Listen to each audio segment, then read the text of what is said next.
Vikram लिङ्का JDP यानी journal of populations and development जुन 2024 मा पब्लिस भए अनुसार बाढी र पहिरोको कारणहरू 1 भौगोलिक वा आकृतिक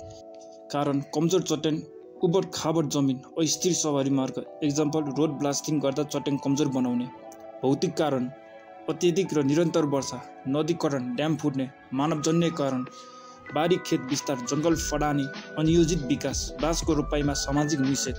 उल्लेखनीय तथ्य गाउँलेहरू पहिरो रोक्न बाँस केतुकी सिँचाइ नाली ढुङ्गा टेरेस प्रयोग गर्छन्। नेपाली गाउँलेहरूले बाँस केतुकी ढुङ्गा टेरेस सिँचाइ नाली बनाएर पहिरो रोक्न कोसिस गर्छन्।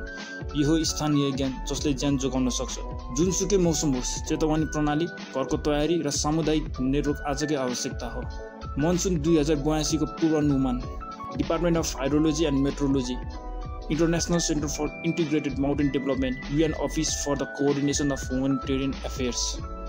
55 देखि 65% सम्भावना औसतभन्दा बढी वर्षा हुने गण्डकी कर्णाली लुम्बिनी 0.5 देखि 2 डिग्री सेल्सियस तापक्रम वृद्धि अपेक्षित 20 लाख जनसङ्ख्या जोखिम यानी 4.5 लाख घर परिवार उच्च जोखिम क्षेत्रहरू पहिरो ताप्लेजुङ भोजपुर म्याग्दी रोल्पा बाडी बाके बर्दिया मोरङ सुनसरी।